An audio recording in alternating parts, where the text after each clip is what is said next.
Nesse vídeo vamos ver como foram as questões da prova da segunda fase da 8ª Olimpíada Brasileira de Biologia. Essa prova que tem 102 questões. Nesse vídeo nós vamos ver das questões 1 a 51 e no próximo vídeo das questões 52 a 102. Questão 1. Propagandas de alimentos industrializados voltados para o consumidor vegetariano costumam informar que eles são totalmente isentos de produtos de origem animal. Sobre esses alimentos, pode-se dizer que não apresentam lactose, o açúcar do leite, né? E colesterol, o lipídio, molécula lipídica processada ali no fígado em animais. Fisiologia básica, né? Então começamos aqui com uma questão tida como fácil. Questão 2, vitaminas, substâncias orgânicas necessárias ali, né, em pequenas quantidades, fundamentais para o funcionamento do organismo, em condições normais, né, enfim, são obtidas ali primariamente pela alimentação, porém existem situações em que os requisitos não são supridos, né, mínimos, então faz ali uma necessidade, né, de uma terapia, uma utilização terapêutica dessas vitaminas. Bom, sobre as vitaminas é correto afirmar que gabarito letra A, a vitamina C é necessária para a produção de colágeno, substância intercelular, que dá origem aos músculos, tecidos vasculares, ossos e cartilagens, também contribui para a saúde dos dentes e gengivas, auxilia na absorção de ferro, enfim, ácido ascórbico, vitamina C. As outras alternativas vão estar meio que confundindo, né, pegando assim a função de uma vitamina e colocando em outra. Então ele vai colocar, por exemplo, a vitamina K com reabsorção de cálcio. Cálcio a gente pensa na vitamina D, né, o calciferol. Enfim, basicamente ele vai estar brincando com isso, vai estar misturando para confundir a pessoa. Esse tema pode ser estudado usando um bom livro de fisiologia, mas se você não tem nenhum livro, você pode pegar um site na internet, né? Tem muitos sites bons, eu gosto muito desse aqui, Manual MSD. E aqui ele tem uma seção especificamente sobre vitaminas, olha só, considerações gerais sobre vitaminas. E o legal é que você pode, né, tem um texto introdutório, ele vai falar sobre todas as vitaminas e ele tem aqui seções onde você pode clicar e ir diretamente para uma vitamina específica. Então, por exemplo, se você quisesse ver mais sobre a vitamina C, né, você poderia clicar aqui deficiência ou excesso, porque tanto a deficiência quanto o excesso de uma determinada vitamina pode ter ali, né, influências, efeitos na fisiologia. Então eu cliquei em deficiência de vitamina C, olha só, um dos males que poderia ser provocado, escorbuto, né, uma doença. Importante a pessoa ter, né, essas relações. Aqui ele vai dar diversas informações. E são informações resumidas e super objetivas, sabe? Aqui, ó, por exemplo, a vitamina C, ácido ascórbico, é essencial para a formação, crescimento e reparo dos ossos, pele, tecido conjuntivo, como estava lá na questão, né? Enfim, ele vai falar praticamente tudo que estava lá. E a pessoa pode, então, né, adquirir muita informação aqui nesse site, fazer seus resuminhos particulares aí. Uma outra coisa interessante sobre esse site, eu já mostrei ele algumas vezes, já coloquei link para eles algumas vezes em vídeos passados, é que esse aqui, por exemplo, é a versão educacional, digamos assim, né? Voltada para o público, né? Pessoas comuns. Se você clicar nesse botão azul aqui, por exemplo, você vai ser redirecionado para uma página específica para profissionais da saúde, que tem informações ali mais específicas, né? Mais detalhadas, tratamentos, né? Enfim, diagnósticos, etc. Para quem quer, de repente, assim, uma informação às vezes mais específica. Mas eu, particularmente, acho que às vezes, assim, tem muita informação lá muito, sabe, muito específica e desnecessária para público geral.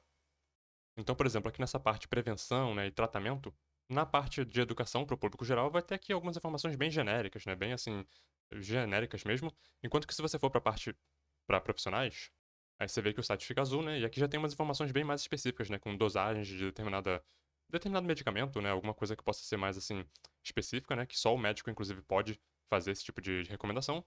Então, assim, é interessante a pessoa ter noção de que isso aqui existe, mas que não substitui a necessidade de um aconselhamento médico.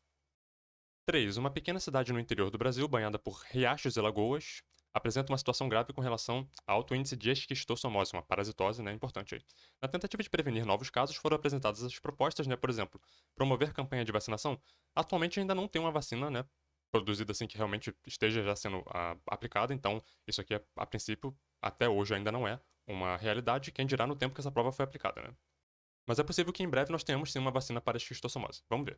2. Promover uma campanha de educação com relação a noções básicas de higiene, incluindo fervura d'água. Você não contrai esquistossomose por consumo de água contaminada, então isso aqui também não seria uma medida eficaz. 3. Construir rede de saneamento básico. Isso aqui sim seria importante para evitar, né, a contaminação com os ovos do parasito em corpos hídricos, né, você tendo uma rede de esgoto. Bom, 4. Melhorar as condições de edificação das moradias. Isso aqui parece que ele está tentando levar para aquela coisa da doença de Chagas, né? O barbeiro que mora em casas de pau-pique, parede de barro, né? Tela de porta, poderia pensar que também malária, né? Mosquitos, enfim. 5. Realizar campanhas de esclarecimento sobre os perigos de banhos nas lagoas. Sim, porque a pessoa contrai o esquistossoma, né? Primariamente pela entrada da larva cercária por via cutânea, quando a pessoa está ali se banhando numa água que contém as cercárias. E eu realmente gosto muito desse site. Esse site é muito completo, tem muita coisa. Aqui, ó, tem uma página nele, Manual MSD, né? Sobre esquistossomose. E olha aqui que interessante, bilharzíase. Já tinha ouvido falar esse nome? É importante saber que uma doença pode ser chamada de diversas maneiras, né? Pode ser que um dia apareça numa prova bilharzíase e a pessoa nunca tenha ouvido falar desse nome e a pessoa, né, enfim, erra a questão porque não sabia, né, um nome alternativo para uma doença. Bom, tem muitas informações interessantes aqui. O que eu recomendo que vocês olhem? O ciclo, né? Dá uma olhada nesse ciclo aqui. Deixa eu ver se eu consigo aumentar a imagem. Tá aqui, ó, tudo que a pessoa precisa saber, né? As fases, né? O ovo, a pessoa elimina o ovo pelas fezes. Então, esse ovo, se for parar num corpo hídrico, numa lagoa, né? Tem lá o caramujo, né? Os bionfalárias, que, enfim, o parasito fica nele durante uma fase da vida. Ele é um hospedeiro intermediário. Ele libera a larva, ela sai, né? Ela é uma etapa, uma fase da vida do parasito depois que ela é liberada do caramujo. E ela pode entrar na pessoa por via cutânea, pela pele. Ela penetra a pele da pessoa, não dói, não machuca, dá uma coceirinha no lugar. A pessoa muitas vezes pensa que foi um mosquito que picou, né? Mas enfim. Aí a pessoa contrai, ela no corpo humano, ela vira adulto, tem reprodução sexuada, então o ser humano é o hospedeiro definitivo do esquistossoma. Enfim, dá uma olhada nisso aqui. Bom, então aqui era D, né? Apenas 3 e 5. 4. Um pesquisador realizou um experimento onde 4 tubos de ensaio foram preparados nas seguintes condições. Vai dar ali as condições do experimento, né? São 4 tubos, né? Um tubo 1 contendo dióxido de manganês, um catalisador. Tubo 2, fígado bovino triturado, então uma carne animal, interessante, não tecido animal. Tubo 3, dióxido de manganês também.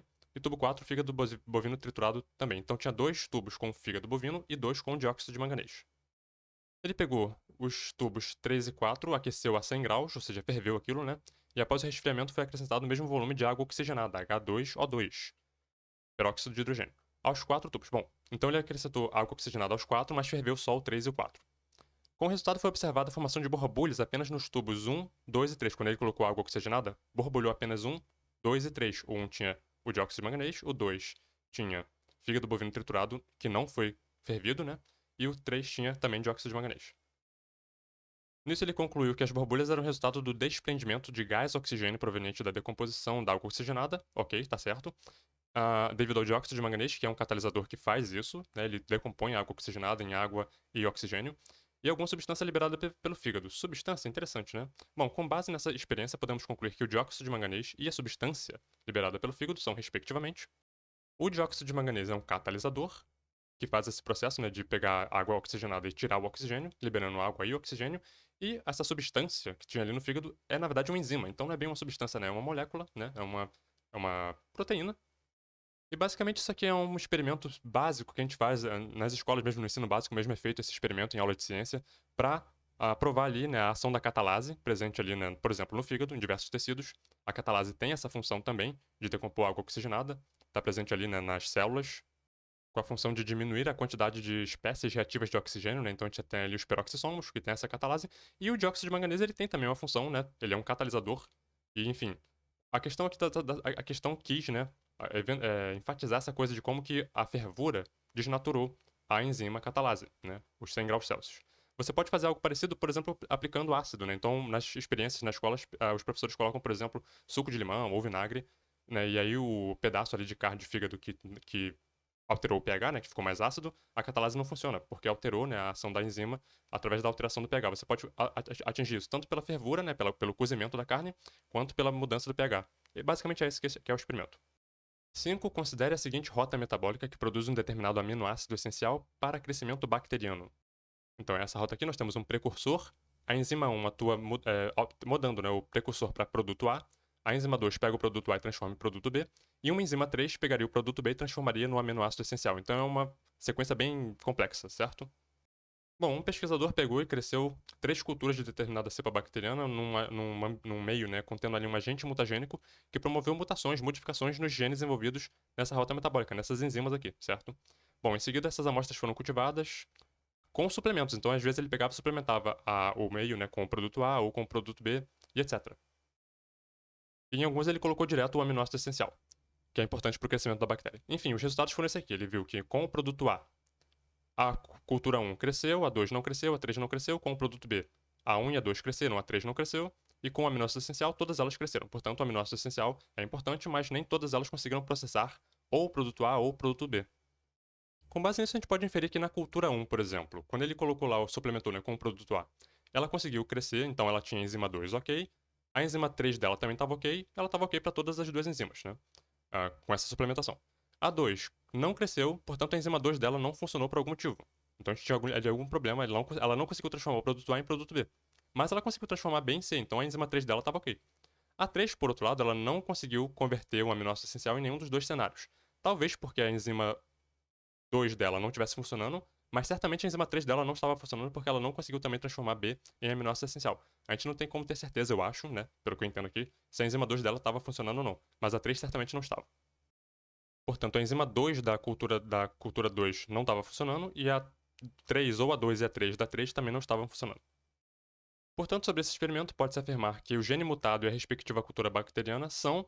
A letra E, gene que codifica a enzima 3 na linhagem 3 não estava funcionando. Sim, a gente viu lá no quadro que realmente isso aqui é o caso. Ah, mas e o 2 da 3? Bom, não tinha nenhuma opção aqui falando sobre a enzima 2 da linhagem 2, então a gente ignora isso. A letra E, certamente, né, a gente viu lá no quadro que sim, a enzima 3 da linhagem 3 certamente não estava funcionando, então marca a letra E e, enfim, segue a vida. Questão 6. Os hormônios esteroides são produzidos pelo córtex da suprarrenal e pelas gônadas, né, tanto o ovário quanto o testículo. E, bom, os esteroides anabolizantes referem-se aos hormônios esteroides, da classe dos hormônios sexuais masculinos, promotores de mantenedores de características sexuais associadas né, ao masculino, né, ao homem. O uso constante de anabolizantes por mulheres pode causar interrupção do ciclo menstrual. Aí a pessoa tem que estudar, né, fisiologia ali reprodutiva de mulheres, homens e mulheres, né? Pega um livro de fisiologia bom aí, Gitton Hall, ou até mesmo um livro de ensino básico, às vezes tem alguma informação sobre isso. Eu posso colocar alguns links na descrição também. Eu tenho inclusive um que é bem facinho e outro que é mais complicado. Então, para quem já está muitas das vezes, né, bem familiarizado com o tema e quer se aventurar com leituras mais complicadas, eu sempre dou uma opção. Acabou de faltar luz aqui, eu não sei se isso vai ter algum efeito no vídeo, espero que não. Vou continuar gravando como se nada tivesse acontecido. Questão 7. Marque a alternativa abaixo que contém hormônio de natureza química lipídica, famosa aldosterona, certo? Um mineralocorticoide que vem, né, a partir do colesterol, produzido a partir do colesterol. Bom, então, via de biossíntese da aldosterona, temos aqui o colesterol, né? Todas as enzimas envolvidas, eventualmente algumas formas intermediárias, pregnenolona, progesterona, 11-deoxicorticosterona. Veja aqui que as enzimas, né, muitas das vezes. Bom, corticosterona e eventualmente aldosterona. Então aqui a enzima, né, a via de síntese da aldosterona a partir do colesterol. E aqui temos um corte, uma ilustração, né, de um corte transversal da adrenal. Aqui a aldosterona sendo produzida então na zona glomerulosa, no córtex da adrenal, e a medula sendo responsável ali pelas catecolaminas, né, enfim, adrenalina, etc. Essas imagens, essas páginas que eu mostrei são do Gitton Hall, que eu já recomendei diversas vezes em vídeos passados. Questão 8. O albinismo é uma característica genética determinada pela ação de um gene recessivo autossômico, então uma herança autossômica recessiva. Suponha um casal normal, que teve 3 filhos e 3 filhas, todos normais, sabendo-se que o avô paterno, o pai do pai, né, e a avó materna, a mãe da mãe das crianças eram albinas, né? Pode-se afirmar que a probabilidade desse casal ter uma criança com albinismo seria de. Então a gente tem aqui o pai e a mãe, certo? O pai do pai era albino, o pai, o homem, né, não era, então ele tinha um alelo normal, que recebeu provavelmente da mãe, né, só pode ser. Então ele é um heterozigoto, porque o pai dele é um homozigoto recessivo, então ele só tinha um alelo recessivo para passar. E a mesma coisa pode ser dita da mãe, mesmo caso. Então, ambos eram heterozigotos, de um cruzamento de heterozigotos, a gente tem ali uma parte, né, da prole de 1/4, ou seja, 25%, de probabilidade de vir nesse caso aqui, um albino também, né. Portanto, 0,25. 9. Normalmente o albinismo nas plantas surge devido a mutações genéticas que podem fazer com que os cloroplastos, enfim, produzem clorofila, né? Devido a alguma mutação, eles podem ter, né, alguns genes inativos e não produzir a clorofila. Portanto, ao invés de ficar verde, porque é a clorofila que dá a coloração verde, né? Então ela fica branca, né? Aquela parte fica branca porque não produziu a clorofila.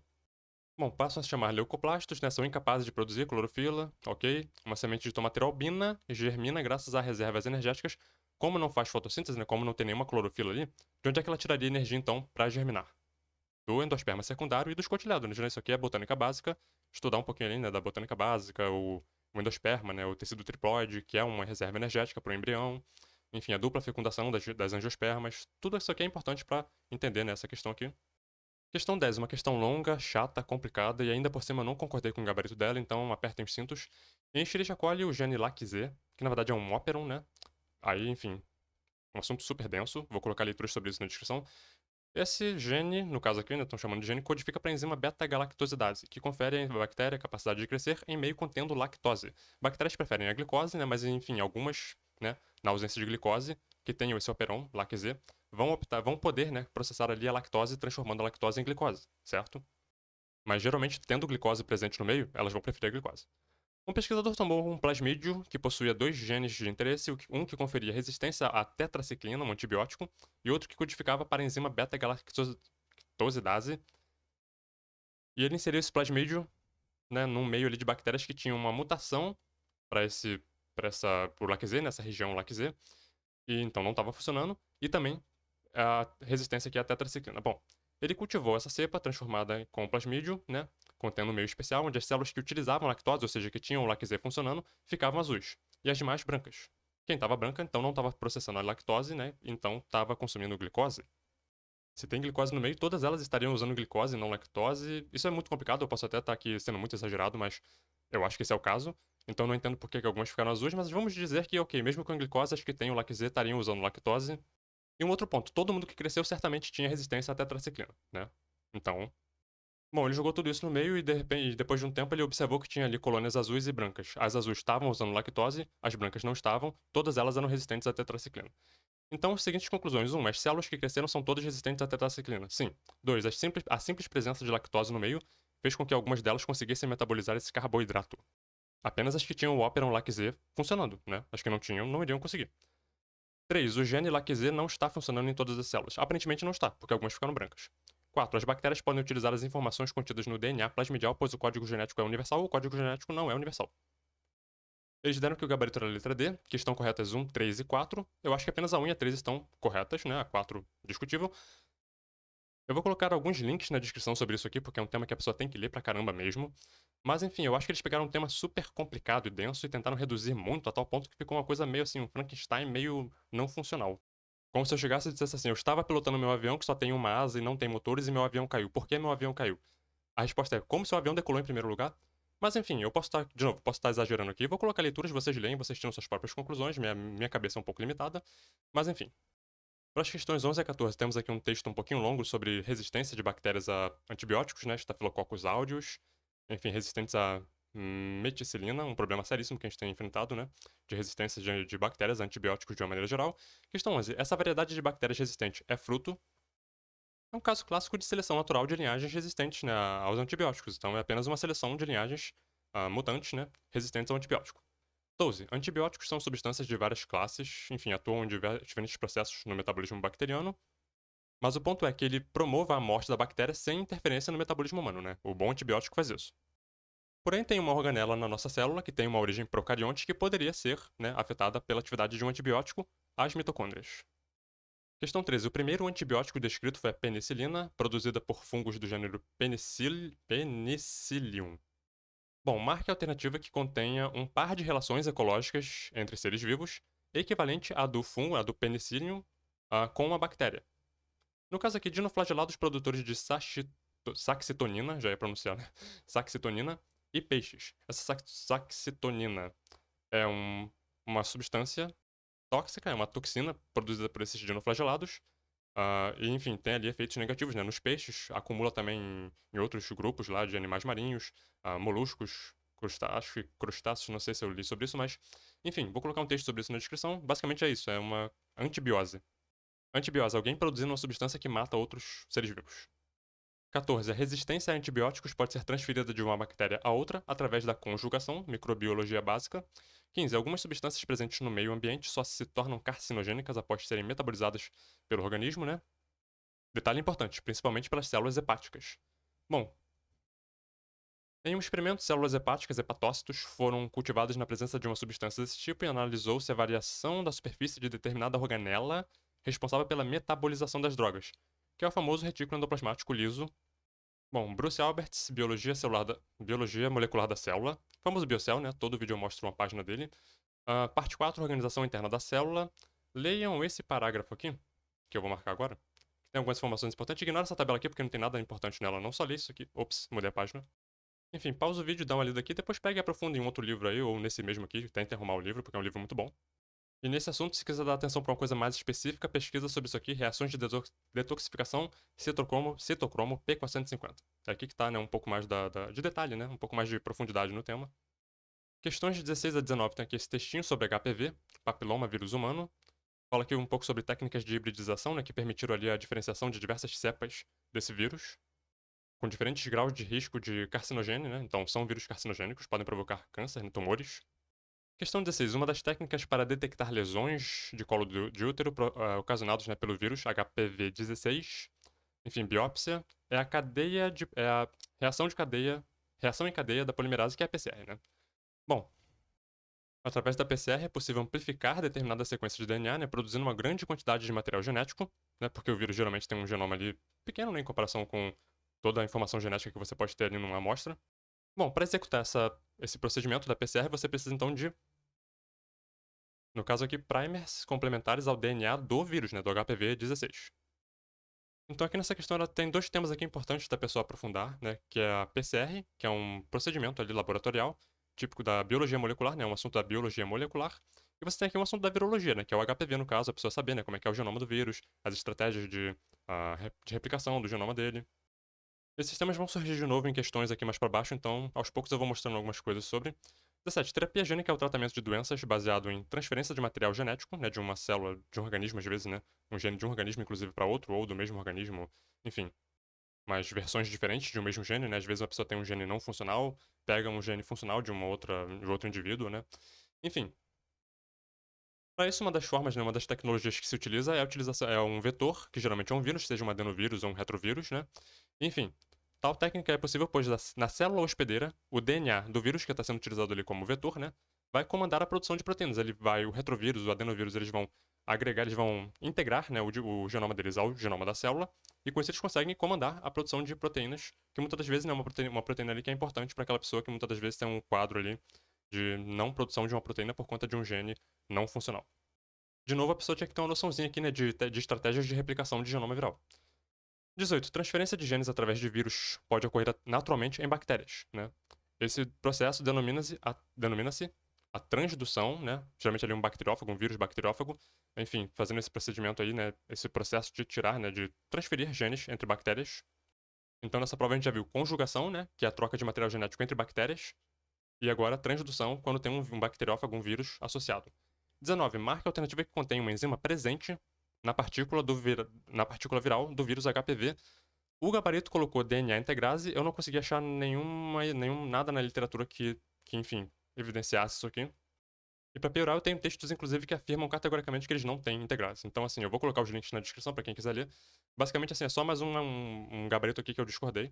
Mas não vou nem ficar batendo muita cabeça com isso aqui não, porque é um assunto muito complexo, muito específico. Bom, no Norma Sueli, um bom livro para se estudar virologia, já citei ele em vídeos anteriores. Tem aqui, né, algumas proteínas codificadas pelo genoma do HPV. Não tem nenhuma menção aqui a nada, ele não, em momento algum, né, toca aqui em DNA integrase. Ah, tem aqui algumas formas aqui, né, algumas proteínas e tudo mais, mas nenhuma menção à integrase. Achei muito complicado, assim, a ausência desse termo, né, integrase, nos textos sobre esse vírus, e ainda por cima tem um texto lá que diz que ele tem uma outra estratégia para integrar o genoma na célula hospedeira. Então, assim, eu fico, né, reticente em relação a esse gabarito. Bom, se alguém achar aí alguma menção a DNA integrase em papilomavírus, em HPV, né? Compartilhe aí nos comentários. 20. Um experimento foi planejado com o objetivo de clonar um gene que confere resistência ao antibiótico tetraciclina em um plasmídio. Aquela questão que a gente viu lá em cima, né? Um procedimento que foi usado naquele procedimento lá. Bom, os mapas contendo a posição de sítios de restrição do DNA genômico e no plasmídio estão listados abaixo. Aqui tem uma ilustração, né?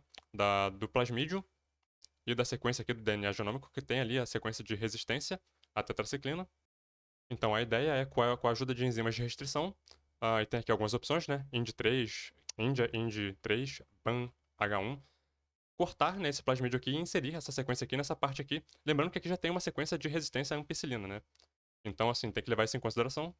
Uma outra coisa que tem que ser levada em consideração é que se você cortar usando o EcoR5, você iria, de certa forma, danificar a sequência ali de resistência à tetraciclina. Então, assim, a gente teria que levar isso em consideração também. Pois bem, então, basicamente, você vai escolher uma das enzimas de restrição para fazer o corte no plasmídio, e depois você vai utilizar um antibiótico para testar se isso funcionou. Se a gente está testando aqui a resistência à tetraciclina, o antibiótico tem que ser tetraciclina, né? Então só tem duas opções aqui que tem tetraciclina, a e a B, mas a gente ia pegar a EcoR5, que vai danificar a sequência de resistência à tetraciclina, ou a gente vai pegar a IND3, que não afetaria ali a sequência. Eu iria de letra B, né? Seria muito mais adequado. Ainda no tema enzimas de restrição, temos aqui uma fita de DNA com 7,5 kilobases, né?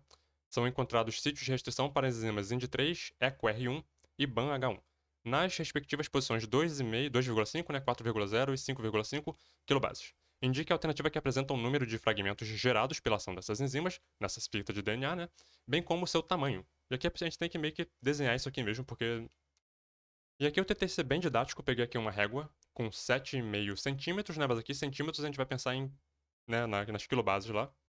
Enfim, vou fazer o tratamento aqui com as enzimas de restrição, IND3 aqui no 2,5, né, EcoR1 no 4 e BAN-H1 no 5,5, não era assim que estava lá na prova? Qualquer coisa volta lá e confere. E aí, o que vai acontecer? Vou formar 4 fragmentos, um com 2,5, 2 com 1,5, né? E um com 2. Então, letra B, 4 fragmentos, 2,5, 1,5, 1,5, 2. Tá aqui, né, a solução. 22. Suponha que um organismo transgênico foi obtido quando genes de um animal 1 foram injetados em óvulos do animal 2. Repara que a gente não colocou todo o núcleo, todo o genoma, a gente pegou genes e colocou lá nos óvulos, né, de um animal 2, que foram fecundados e se desenvolveram no útero da fêmea, enfim. Os indivíduos nascidos ao final da gestação apresentaram proteínas do animal 1, por quê? Aqui a gente pode pensar num mecanismo de integração de DNA, né, onde o DNA do animal 1 injetado no óvulo se incorporou, se integrou, né, ao cromossomo, a um cromossomo e foi transmitido de célula a célula através das mitoses. Porque estava lá no óvulo, né, então assim, depois, quando começou as mitoses, no embrião, enfim, aquela sequência ali que foi incorporada passou então a ditar proteínas em todo o indivíduo. Agora, isso em relação ao genoma nuclear, né? Bom, sobre o DNA extranuclear, a gente está pensando aqui agora em mitocôndrias, né, do organismo transgênico, da questão acima pode-se afirmar que, bom, será idêntico ao do animal 2, porque era o óvulo era da fêmea, né? Então a fêmea dá o óvulo e no óvulo estão as mitocôndrias, o macho não dá. Além disso, do outro indivíduo a gente só pegou alguns genes, né? A gente nem pegou, tipo, toda uma parte da célula. Então, assim, todas as mitocôndrias vieram da mãe do óvulo que pertenciam ao animal 2. 24. Uma bactéria sofreu uma mutação pontual em uma guanina, tema complicadíssimo, que foi substituída por uma adenina. Portanto, uma transição, né? Essa bactéria foi colocada em meio nutritivo adequado para seu crescimento e, ao final de 8 horas de cultivo, a porcentagem de células mutantes esperada seria de 50%. Tema complicadinho, juro. A resolução da questão nem era tão complicada. Eu tô falando assim, o tema é complicado. Se vocês pegarem para realmente ler sobre esse tema, é um troço muito complexo. Eu vou colocar, claro, links na descrição aí para quem gosta de se aventurar. Mas é um troço que dá um nó na cabeça. Bom, a gente tinha aqui um genoma, né? AT, eventualmente esse A deu lugar ali a um G, né? Isso aqui é uma mutação estranha que aconteceu. Pois bem, essa célula aqui, agora com GT, uma ligação que não é natural, né? Ela vai sofrer uma mitose, o G vai se ligar com C e o T se ligaria com A. Eu pensei assim, né? Eu acho que é assim que se resolve isso. Repara que você vai ter agora duas linhagens aqui. Uma linhagem que vai ser GC e outra que vai ser AT. Essa aqui vai ser uma linhagem mutante, essa aqui é uma linhagem que vai ter, né, o genoma parecido com o original. Então 50% seria mutante. Foi assim que eu resolvi, acho que tá certo. Mas, de novo, é um tema super complicado, complexo. Questão de tautomerização, de bases. Enfim, muito complicado mesmo. Dá vontade de chorar só de lembrar. E às vezes eu nem sei se eu tô exagerando. 25. Sobre o processo de transcrição e tradução nas bactérias, pode-se afirmar que, em procariontes em geral, desprovidos de núcleo, certo, a tradução e a transcrição ocorrem em um mesmo local. Na célula eucariótica que tem um núcleo, a transcrição vai acontecer dentro do núcleo, né? O RNA mensageiro vai ser exportado para que haja a tradução no citoplasma. Bactérias não têm núcleo, enfim. 26. Northern blot é uma técnica utilizada. Eu tô pensando aqui se eu vou ler esse texto todo, acho que eu não vou não. Mas tenha em mente que tem algumas técnicas moleculares para detectar determinados produtos, né? Seja DNA, RNA ou proteínas, e tem alguns outros também. DNA você utiliza Southern blot, né? A Northern blot você utiliza para pegar RNA, né? Para detectar a expressão de RNA, e para proteína você usa Western blot. A história sobre esses nomes é engraçadíssima. Tudo começou quando esse indivíduo aqui, Edwin Southern, criou, né, a técnica do blotting e deu o nome de Southern blot, porque é o nome dele, Southern, né, certo? Só que depois outros caras criaram técnicas semelhantes e começaram a zoar com essa coisa aqui do Southern, né? Aí colocaram, né, o Western, o Northern, né? Enfim, tem outras referências a pontos, né, cardeais, a direções, né? Como se fosse do sul, do norte, do nordeste, enfim. Começaram a brincar com isso, é uma piadinha interna que teve ali entre os biólogos moleculares, bioquímicos, né? Enfim, acabou pegando o nome das técnicas. E é impossível explicar a técnica em 2 minutos, eu não consigo fazer isso, então eu vou colocar vídeos na descrição e tem muito vídeo educativo no YouTube com a técnica, pra vocês verem. É praticamente a mesma coisa, né, todas elas têm assim, muita coisa em comum, só muda realmente assim, um ponto ou outro ali, uma particularidade ou outra, porque estão mexendo, né, com moléculas diferentes. Bom, nesse experimento aqui eles estavam tentando detectar ali a expressão de um determinado RNA em Drosophila, né? obtidas a partir de, enfim, diferentes estágios de desenvolvimento, embrião, larva ou adulto. O resultado da análise do Northern Blot está esquematizado na figura B. Eles usaram duas sondas que foram tiradas da mesma sequência ali, né, do genoma dessa mosca, então isso é importante. Temos aqui o clone genômico, né, da mosca. Temos aqui a sonda 1 e a sonda 2, ambas foram tiradas, né, complementares a essa banda aqui, a esse clone, né, a essa sequência. E, enfim, aqui está o resultado. Para a sonda 1, né, a gente teve aqui no estágio embrionário, não teve ali expressão desse RNA. Na fase larval, teve uma pouca, né, teve um pouco de expressão desse RNA, e no adulto teve bastante.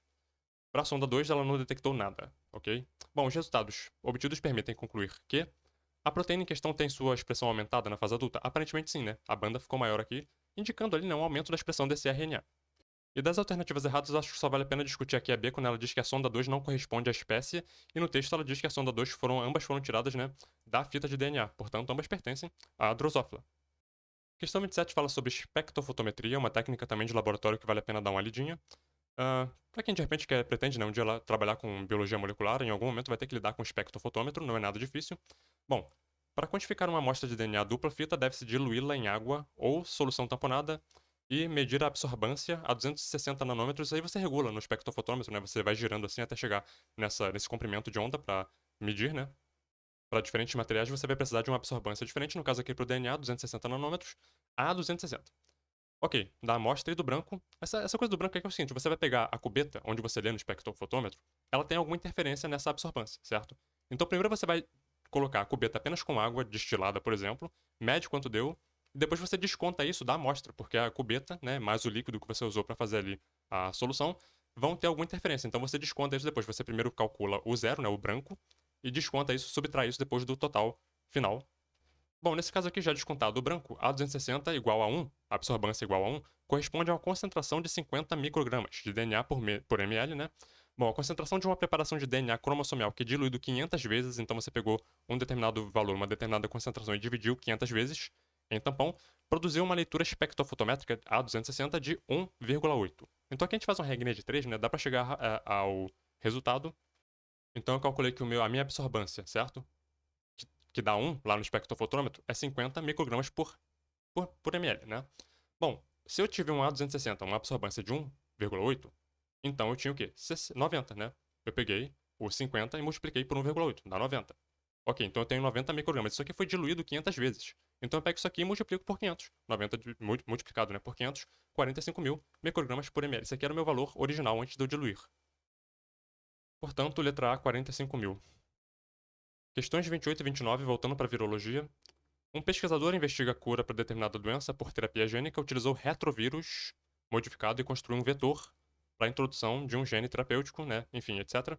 A estratégia do experimento baseou-se no fato de haver integração aqui ele vai dar algumas, no genoma das células infectadas de uma cópia no caso de um retrovírus, ele vai ter um RNA que vai ser retotranscrito em DNA, certo? Transcriptase reversa, retrovírus, etc. Já recomendei antes e recomendo de novo porque sei que o assunto é importante. Estudar classificação de Baltimore. Aqui, ó, retrovírus. RNA de fita simples, a estratégia, né, de replicação. Ele tem um RNA de fita simples com intermediário DNA. Ele faz transcriptase reversa, transforma o RNA dele em DNA, integra no genoma da célula, etc. E a questão 29, marque a alternativa abaixo que contém um retrovírus. HLTV, o que diabos é isso? Principais vírus associados a oncogênese nome, família Retroviridia. Temos aqui quem? Vírus linfotrópico para células T de humanos tipo 1, HTLV1. Enfim, tipo de câncer, leucemia de células T do adulto. E depois aqui no Norma Sueli tem o capítulo segue, né, falando um pouco sobre o vírus. Enfim, é uma leitura chata, mas de repente vale a pena, né?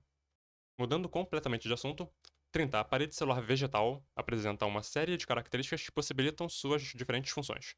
Marque a alternativa correta que indica respectivamente o tipo de estrutura da parede celular vegetal e uma de suas funções principais. Bom, é uma matriz extracelular, né? Celulose, né? Que a função é conferir forma delimitando a célula, né? Essa que é a principal função da parede. Repara que a letra D colocou matriz extracelular, conferir rigidez à célula. A célula não fica rígida, né? A parede é rígida e ela delimita, né? Ela faz ali os limites de até onde a célula, a membrana da célula, né? O citoplasma conseguem se expandir. Um limite espacial, né? Que a célula pode ocupar. 31. Cloroplastos e mitocôndrias são organelas energéticas da célula vegetal. Leia as frases e selecione a opção correta. 1. São organelas que atuam na produção de ATP. Ambas atuam na produção de ATP. 2. São organelas que possuem DNA próprio? Sim, ambas possuem DNA próprio. 3. São organelas que produzem lipídios de membrana? Estranho isso aqui, complicado, não reconheço isso. 4. São organelas que possuem fotossistemas? Apenas o cloroplasto. Então a gente pode dizer que as frases 1 e 2 dizem respeito a ambos, né? A frase 4 se refere apenas aos cloroplastos e a 3 não se refere a nenhuma das duas. Perfeito. 32. Sobre alguns tecidos cujas especializações facilitaram a ocupação de diferentes habitats e diversificação de angiospermas, relacione corretamente a coluna. Temos aqui epiderme, xilema e floema. 1. Tecido complexo que possui diferentes tipos celulares, todos eles, né? 2. A presença de placas crivadas, floema, né? Contribui para o maior fluxo longitudinal, floema. 3. Tecido que contém uma camada de deposição lipídica, a cutícula, epiderme. E 4. Células mortas contribuem para o exercício de sua função, xilema. Então a gente poderia colocar aqui letra D. 33. Responda sobre um possível erro no texto a seguir. Os meristemas podem ter diferentes origens, primária ou secundária, ok? Além de possuir diferentes localizações no corpo da planta, ok também. Assim como o desenvolvimento do vegetal, é possível determinar onde todos os meristemas de uma planta se localizam. Eu não gosto muito da palavra todos, né? Mas enfim, vamos lá. Bom, não dá, né, para localizar, por exemplo, os meristemas de cicatrização. Correto, não é possível localizar previamente os meristemas de cicatrização, a menos que você mesmo vá lá e, né, faça ali um machucado na planta, né? Mas aí atrapassa. O meristema de cicatrização vai surgir onde haja necessidade de cicatrização, né? E você, a menos que você vá lá e faça, você não tem como prever isso. 34. Nos vertebrados, qual a sequência evolutiva do surgimento das seguintes características? Aí então aqui diversas alternativas, né, com características, né, e a potencial sequência, né, de surgimento. Interessante que a letra C era a única que tinha aqui escrita, que é uma característica, né, não, digamos assim, não anatômica. Todas as outras são características essencialmente anatômicas, por exemplo, mandíbula, né, nadadeiras, pulmões, etc., epiglote. E a única que tinha a palavra escrita, que é uma coisa mais cultural do que anatômica, né? Enfim, pode ter alguma relação ali com o sistema nervoso, com o cérebro e tudo mais, mas é uma parada que sai um pouco da anatomia. E eu achei isso interessante, né? E acabou que no final das contas a C era a correta, nadadeiras pareadas, os peixes ali, né? Eventualmente endoesqueleto ósseo, né? Os peixes ósseos, autopódio, alguém sabe o que é autopódio aí? Depois placenta, e por fim a escrita, letra C estava correto. Em relação ao autopódio, especialmente aqui em relação ao esqueleto dos mamíferos, né? Nós temos aqui. A gente já está acostumado, né, com aquela coisa da homologia, então tudo que eu estou falando aqui serve também para outros mamíferos, inclusive cetáceos, né? Então a gente tem aqui os ossos, né, mais proximais. A gente tem a escápula, ombro, o úmero. Tudo isso aqui é o estilopódio. Tem aqui no braço, né, rádio e una, só que seria o zeugopódio. E os ossos mais distais, né, ali a partir do carpo, metacarpo, falanges, autopódio. Basicamente é isso. É um troço que não é muito falado, mas existe. Então a sequência começou aqui no ambiente aquático, né? Os peixes ali, nadadeiras, até o endosqueleto ósseo, essencialmente ali no ambiente aquático. Autopódio, a gente já pensa aqui no surgimento de mamíferos, né? Nem todos são placentários, eventualmente surge a placenta. E depois temos ali então a escrita que só nós, né? Até onde a gente sabe, consegue fazer escrita. Enfim, eu acabei nem mostrando a D e a E, né? Mas tá aqui. Repara que não tem escrita. Bom, 35. Em relação à conquista do meio terrestre pelos vertebrados, qual a relação abaixo não está correta? Queratinização em anfíbios, né? Os anfíbios eles não têm a camada de queratinização. Isso atrapalharia o processo de respiração cutânea deles. Eles precisam ter um tegumento, né? A epiderme bem úmida, bem hidratada, para poder ter a respiração cutânea. Eles têm também respiração pulmonar, claro, mas é bem menos importante nesse grupo do que em outros. As outras estão a princípio correto, ventilação tidal, né? A respiração em dois sentidos, né? A gente está associado à respiração pulmonar. Intestino grosso, economia de água, reabsorção de água no intestino. Ovo amniótico, sim, né, o âmnio. Bom, a alça de Henle, né, o rim ali atuando na reabsorção de água também. Tudo isso, sim. 36. Em relação à evolução dos vertebrados, estão corretas todas as frases, exceto então tem 4 que estão corretas e uma incorreta. Tubarões apresentam válvula espiral, que lhes permite que o alimento passe mais tempo, sim, né, no trato digestório. Os sacos aéreos tornam mais eficiente a respiração das aves, sim, né, a questão da dupla hematose. C. A ventilação de todos os peixes é unidirecional, não, né, a gente vai ver aqui que tem dois grupos que não são. Além disso, tem peixes pulmonados também, né, mas aí já é uma outra discussão. D. A difiodontia permite aos mamíferos uma mastigação mais eficiente, sim. A pele queratinizada é um excelente obstáculo para a desidratação, correto? Livro A Vida dos Vertebrados, de Puff, que eu já recomendei antes também. Vocês vão ler um parágrafo ali na frente que é sobre esse bichinho aqui, lampreia. Então, só pra ilustrar. Repara que ela tem essa boca aqui, né, que não tem mandíbula, é um magnato, e ela fica agarrada mesmo, ela faz uma pressão e ela se agarra, né, E ela, enfim, ela vive nessa forma, né? A boca dela agarrada. Portanto, a respiração, na forma como acontece em outros peixes nela, seria bem complicada, né? Porque os peixes, geralmente, eles abrem a boca, a água entra, eles fazem uma pressão e a água sai pelas brânquias, né? Nelas não daria pra fazer isso. Então, pausem e leiam esse parágrafo aqui que eu tô apontando aqui. Que basicamente ele vai falar aquilo que eu falei, né? Sobre o hábito dela de ficar ali preso, né?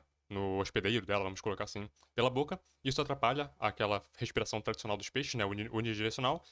Enfim, se tá com muita preguiça e não leu, dá atenção só pra essa parte aqui, ó. Em vez disso, elas empregam ventilação intermitente, a água entra e sai pelas fendas branquiais. 37, possivelmente uma das questões mais absurdas que já caiu. Qual é a relação de homologia entre os ossos da articulação da mandíbula e a audição dos répteis e os ossículos do ouvido médio dos mamíferos? Isso aqui é um absurdo de questão. Não tem condição de alguém saber isso aqui. Qualquer pessoa que tenha acertado essa questão aqui nessa edição da UBB chutou, eu tenho certeza disso. Então, assim, sim, às vezes a medalha de ouro vai ser decidida na base do chute. Talvez alguém que trabalhe pesquisando, né, a anatomia desses grupos e saiba um pouco dessa história soubesse isso aqui, mas geralmente quem faz essa prova aqui são alunos de ensino básico, então assim, não tem condição de alguém saber isso aqui só, né, sei lá, se foi alguém que, um gênio, né, que deu sorte de ter lido sobre isso aqui um dia anterior, tem memória fotográfica, lembrou, né, exatamente da resposta. Agora repara que um gênio com memória fotográfica que leu especificamente sobre isso aqui um dia antes da prova e lembrou disso aqui, é muito pouco provável que isso tenha acontecido, né? Eu acho que todo mundo que acertou isso aqui chutou. Bom, a resposta era a letra B, articular e martelo, columela, estribo, bigorne quadrado. E eu tenho que parar e conferir porque isso aqui até com gabarito eu erro. Para quem ficou interessado e quer aprofundar um pouco mais, pega o Puff, A Vida dos Vertebrados. Tem uma seção aqui, Evolução das Maxilas, deixa eu ver qual parte do livro.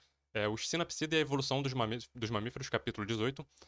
Evolução das Maxilas e da Orelha, a pessoa pega e lê essa seção aqui. Tem um quadro aqui, ó.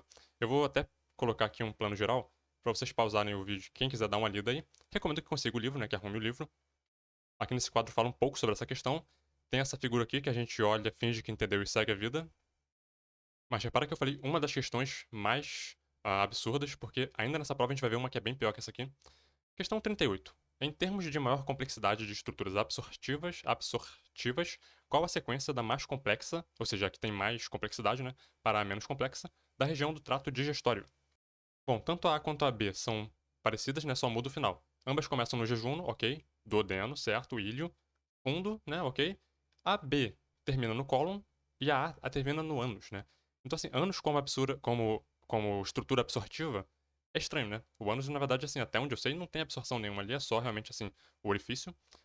No cólon, ok, a gente poderia pensar que ali ainda tem alguma absorção. Diversas regiões ali do intestino grosso, né, o reto, enfim. Então, assim, a letra A, né, o ânus, foi meio que uma pegadinha ali. A letra B seria a resposta. Aí um exercício interessante é pegar o livrozinho lá de fisiologia, sistema digestório, e ver o que cada uma dessas partes aqui tá digerindo, né? O que cada uma delas faz exatamente. As absorções, né, etc. A questão 39 também é uma questão chata e difícil, mas a pessoa que tem minimamente ali a anatomia das aves, né? Enfim, a questão estrutural ali do sistema respiratório das aves, os sacos aéreos e tudo mais, a pessoa conseguiria deduzir a resposta, né? Meio que logicamente assim. É difícil, mas daria.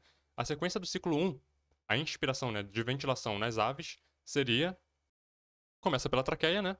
Brônquios primários, sacos aéreos caudais, parabrônquios, sacos aéreos craniais. De novo, a pessoa tendo, né, essa anatomia, né, a pessoa conseguiria, né, chegar nisso aqui, logicamente, ou de repente alguém que já estudou mesmo, né, a questão, saberia. Mas é um tema bem dificinho também.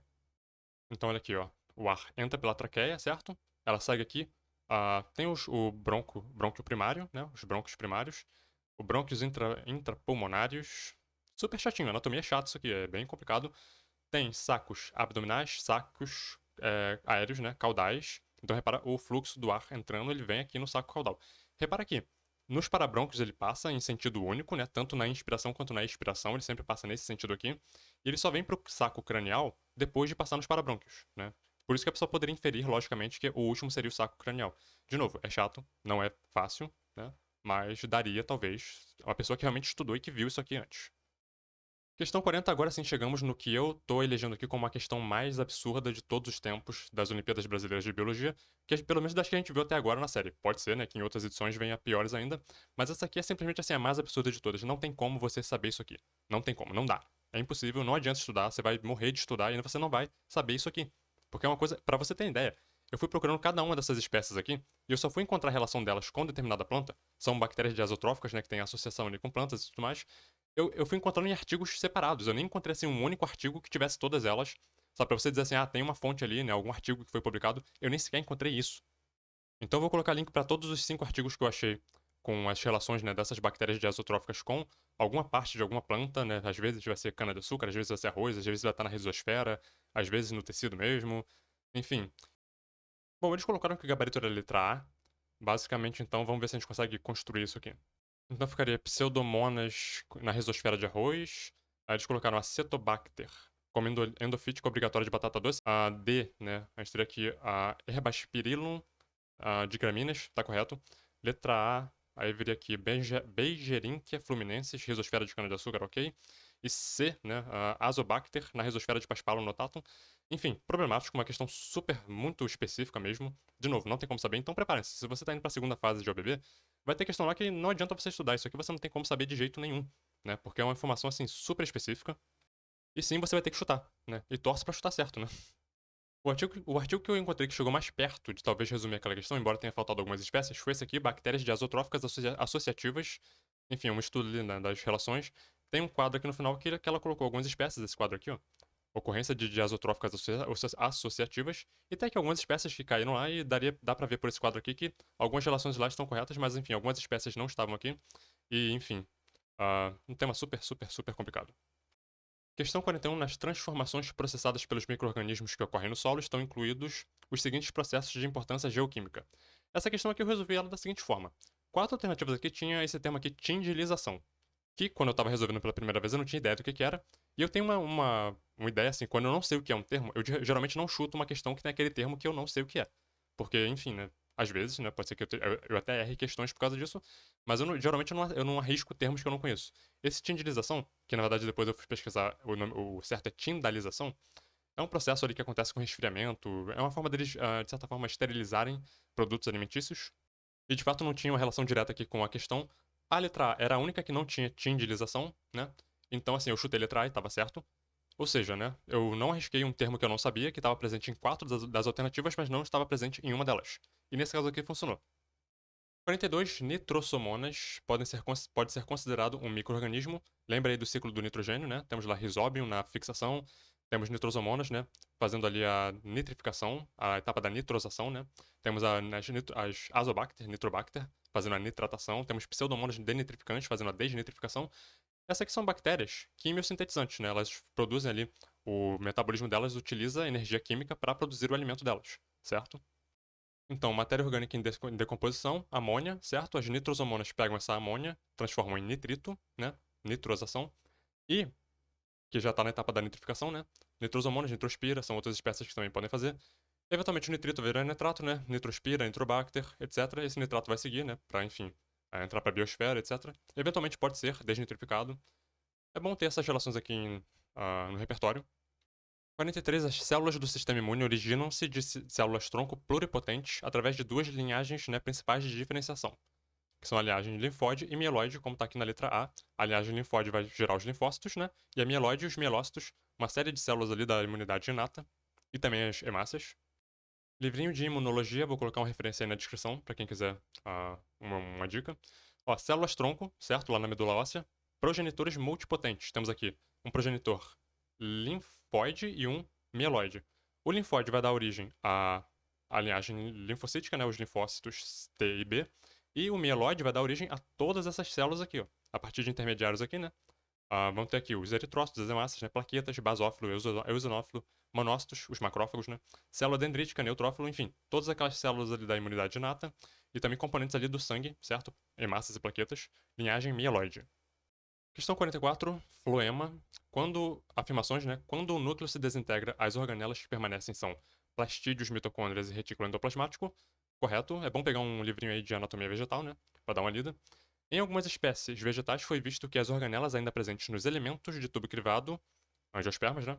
Ficam aderidos entre elas e a membrana plasmática e assim não se deslocam com o fluxo de assimilados. Isso aqui está correto.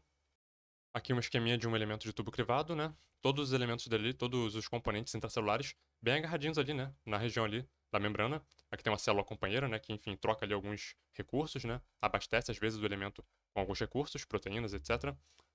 Metabólitos.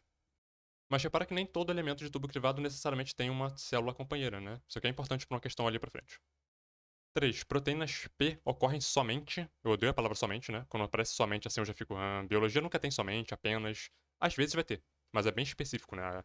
Por exemplo, anfíbios só se reproduzem em ambientes que tem água. Ok, isso tá certo, né? Mas tirando essas coisas bem específicas assim, quando eu vejo a palavra somente em alguma questão, eu fico bem assim. Bom, proteínas P ocorrem somente na forma agregada, em gimnospermas, e em diversas formas nas angiospermas. Eu nem sei dizer se todas as gimnospermas vão ter proteína P, eu acho que a grande maioria nem vai ter. E sim, diversas formas nas angiospermas, ok? Então assim, eu não iria nessa aqui não por causa da palavra somente, e especificamente gimnospermas aqui, eu teria que ver quais grupos teriam elementos de tubo crivado e se esses elementos teriam proteína P. 4. Durante o desenvolvimento da célula inicial do elemento de tubo crivado, os microtúbulos mudam seus arranjos de transversais para helicoidais. Eu não tenho noção se isso aqui está certo ou não. O gabarito deu, se eu não me engano, a letra D, apenas a 3 estava incorreta. Ou seja, essa aqui, né, que tem o somente, realmente estava incorreta. E disse que a 4 estava correta. Eu não tenho noção, então assim, eu vou aceitar o gabarito, né, por ignorância mesmo, eu não tenho como discutir. A 1, a 2 e a 4 estariam corretas e a 3 estaria incorreta. Agora, uma coisa que dá pra dizer sobre essa 4 aqui é que em elementos de tubo crivado maduros, né, nem sequer vai ter microtúbulos. Então, assim, é uma coisa que a gente deveria também ter em consideração ali. Mas ok. 45. As sentenças a seguir dizem respeito também, de novo, ao floema. Todo elemento crivado possui uma ou mais células companheiras. Eu mostrei lá que não, né? Algumas não vão ter células companheiras, outras vão ter uma só. Enfim, algumas vão ter muitas. 2. O protoplasto, a célula descontando a parede, né? Do elemento do tubo crivado incipiente, ainda né, em etapa de maturação, é essencialmente idêntico ao de qualquer célula vegetal imatura. Sim, porque na maturação o elemento de tubo crivado vai perder muitas organelas. Mas na etapa ainda ali inicial do desenvolvimento, ele tem, né, as organelas completas, então assim, tá correto. 3. A quantidade de áreas crivadas é igual, tanto na conexão entre um elemento de tubo crivado e células companheiras, quanto entre um elemento de tubo crivado e fibras. Isso aqui é muito chato de provar isso aqui, né? As imagens que eu tenho de microscopia, vocês não vão conseguir visualizar nada, mas tá errado isso aqui, né? Não pode ser o mesmo. É diferente, varia, mas enfim, busquem aí microscopia de floema, talvez vocês consigam chegar a essa visualização. 4. A proteína P, de novo ela, por se apresentar apenas na forma filamentosa, de novo, né, falando que ela se apresenta apenas numa forma, lá falou agregada, aqui tá falando filamentosa, facilita a passagem dela pela placa crivada, conectando elementos crivados. Complicado isso aqui, né? Aqui o gabarito era a letra E, apenas a 2 está correta, e eu concordo com o gabarito, a 2 certamente está correta. As outras eu não teria condição aqui de discutir, né, a princípio, mas algumas, a 1, por exemplo, já falei, né, tá errada, eu mostrei lá, inclusive. A 3 eu dependeria de imagem de microscopia, que geralmente tem má qualidade, né, e a 4, enfim, essa coisa de proteína P é muito complicado, mas tá errado quando eu falar apenas, né. 46, xilema. A parte central de troncos de árvores se torna repositório de produtos de descarte. O cerne, né, que é mais escurinho ali, realmente tem essa relação de acúmulo ali de produtos, de metabólitos, né, que foram sobrando e vai se acumulando ali no cerne. Lembrando que madeira, quando a gente pensa no tronco da árvore, né, a parte da madeira é o xilema secundário, né? Então, assim, tenham isso em mente. 2. Em algumas espécies, a formação de tiloses aumenta o volume de metabólicos demasiadamente depositados no alburno. Muito complicado isso aqui, né? Alburno, tudo mais. Estranho, não consigo, assim, discutir, mas aparentemente, me parece, tá errado. Tiloses são espécies de calos, né, que formam ali na região do xilema. Bom, 3. Raios de parênquima das dicotiledôneas são sempre classificados como heterocellulares. Sempre. É complicado, né? Com células possuidoras de formatos e tamanhos distintos. Bom, não parece. Quando tem a palavra sempre, eu também encrenco com a alternativa. Então eu também ficaria receoso em relação a essa aqui. 4. Em cortes longitudinais tangenciais, pode-se perceber a distribuição do parênquima em relação aos elementos de vaso, se confluentes, difusos, aliformes e basicêntricos. Eu acho que seria mais fácil, e talvez só seria possível visualizar isso aqui, num corte transversal e não longitudinal. Então eu também não marcaria a letra 4. Letra 4, número 4. Portanto, aqui a única que eu teria certeza que está correta seria a 1, e por sorte o gabarito realmente era a letra B. Fico muito feliz quando isso acontece. Então aqui alguns cortes transversais e não longitudinais, né? Transversais de madeira, onde você consegue ver aqueles padrões, né? Aliforme, confluente, que tinha lá na questão, né? Em cortes transversais. Aí você percebe, né? Esses padrões aqui. Vou colocar um link para esse slide aqui. É bom a pessoa já ter um vocabulário para vir ler, né? Esse slide. Pegar um livro de anatomia vegetal para dar uma lida antes. Aqui em relação aos raios parenquimáticos, né? Que lá falava que sempre era heterocelulares, não é isso? Bom, aqui a gente tem dois cortes de madeira, né? Gravileia e na direita de mogno, um tipo de mogno. Basicamente, assim, os raios eles podem ser classificados em homogêneos e heterogêneos quanto à forma das células. Lá falava especificamente de dicotiledôneas, né? Então, assim, eu não tenho noção sobre dicotiledôneas especificamente. Mas é uma coisa que a gente poderia refletir sobre isso, né? Talvez não seja exclusivamente heterosselulares, até porque o Gabrito meio que disse, né? Em relação à tilose, tem aqui também, né? Algumas imagens aqui. Tem um parágrafozinho aqui interessante, depois baixem esse slide aí pra dar uma lida. Enfim, são temas muito específicos da anatomia vegetal. 47, de forma bem objetiva, qual único dos grupos dos animais abaixo não constitui uma linhagem evolutiva verdadeira, independente, monofilética? A classe peixes, né? Foi derrubada há muito tempo. Hoje a gente sabe que tem ali, né, os peixes ósseos, né? Tem os peixes cartilaginosos. Dentro dos osteichthyes a gente tem ali, enfim, os Sarcopteridae, Actinopteridae, etc. 48, sobre os anfíbios, assinale a afirmativa correta. Sempre, aqui nesse caso não tinha pra onde correr, né? Necessitam de água ou umidade para a reprodução. E nesse caso aqui está correto, realmente eles sempre precisam de água para a reprodução. Briófitas, né? Nas plantas lá a gente pode pensar briófitas também, precisam sempre, toda briófita precisa de água e umidade para a reprodução. Então vão ter circunstâncias onde o sempre e o nunca, né, vão caber, mas a pessoa tem que ter, né, o senso crítico e o discernimento para saber se cabe ou não o sempre, o nunca, o todos, o nenhum. Atenção que na letra A eles colocaram sempre, anfíbios, né, sempre passam por uma fase larvar durante o desenvolvimento, e diversos grupos sim passam, mas nem todos. E para estudar esse assunto, pega o capítulo 10 do POV, A Vida dos Vertebrados, estuda aqui salamandras, anuros e cecílias, ele vai falar eventualmente sobre as formas, né, de desenvolvimento. Ele fala que já na introdução mesmo, né, essa coisa da alguns grupos, né, embora a questão da larva seja uma característica ancestral, né, ovos e larva, etc., alguns grupos suprimem a fase larval, outras apresentam viviparidade, né, então assim, uma loucura. 49, mais uma de anatomia vegetal, em um corte longitudinal, longitude, né, de um ovário sincárpico, pluricelular unilocular, Observamos quantas cavidades? Apenas uma, é unilocular, né, um lóculo. Aí a pessoa tem que estudar a anatomia ali, né, da formação na flor, né, o ovário, o fruto que vai surgir disso. Complicadinho. 50, ainda mais complicado. Existe uma relação direta entre a morfologia do gineceu e o fruto que será originado. Porque o fruto, né, em geral, é o ovário da flor, né? Tem ali as variações, né? Mas enfim. Considerando essa afirmativa, assinale a alternativa incorreta. Um gineceu unicarpelado dá origem a um fruto simples, ok? Basicamente assim, vão ter 4 aqui que vão estar corretas. A, B, a C e a D estão corretas, a letra E não vai estar correta, quer ver? Frutos complexos resultam de 2 ou mais flores. Eu nem sei o que são frutos complexos. Esse termo nunca apareceu em nenhum dos livros que eu já li, apostilas, aulas, etc. Bom, 51. As plantas crescem pela adição de módulos, sendo que em plantas clonais esses módulos são potencialmente independentes. No caso das plantas clonais, seria correto afirmar que.